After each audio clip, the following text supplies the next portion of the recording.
Hello guys, আজকে আমি চলে এসেছি বইমেলাতে। আর সেই বইমেলাতে এসে ছোটোবেলার মতনই কিন্তু আমি খুব খুশি, কারণ মেলাতে আসলেই আমার খুব আনন্দ লাগে। তারপরে এই যে তোমাদের দেখিয়ে দিচ্ছি, এখানে হচ্ছে অনুষ্ঠান। দেখো কত লোক অনুষ্ঠান শুনছে। আর তখন আমি মেলাতে গেছিলাম, তখন বেজেছিল সবে 7টা, কিন্তু দেখো তখনই কত লোক চলে এসেছে মেলাতে। যত রাত হবে আরও ভিড় বাড়বে। তারপর আমি ভাবছিলাম যে কোন দিকটায় আগে যাব। একটা দিকে আছে অন্যান্য দোকান, আরেকটা দিকে আছে শুধু বইয়ের স্টল।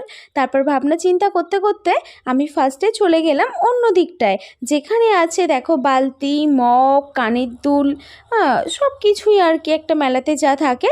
তারপর আমার ভালো লাগলো না, আমি চলে এলাম বইয়ের দিকে, কারণ বই মেলাতে আসবো, বই দেখবো না, সেটা কি কখনো হয়?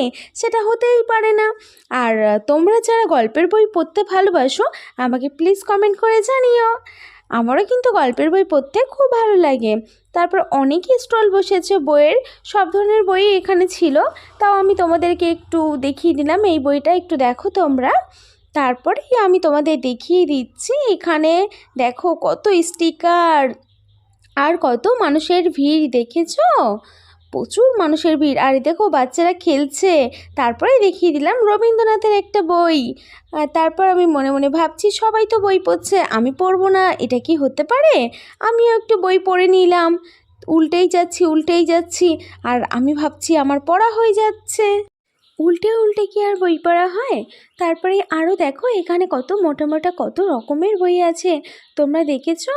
কত বই। আর এই দেখো, এই যে সেই মা সিরিয়ালে সেই ঘোড়া, যেখান থেকে ঝিলিক হারিয়ে গেছিলো। মা সিরিয়ালটা কিন্তু আমি দেখতাম, তোমরা কারা কারা দেখো কমেন্ট করে জানিও। মা সিরিয়ালটা কিন্তু খুব ভালোই হতো। এই যে সেই ঘোড়া, দেখো কি সুন্দর ঘুরছে। আমারও উঠতে ইচ্ছা করছে, কিন্তু কি আর করা যাবে, নেবেন না। তারপরে খেয়ে নিলাম ফুচকা, আর বাড়িতে চলে এলাম এই যে জিলাপি নিয়ে, জিলাপি খাচ্ছি। চলো টাটা।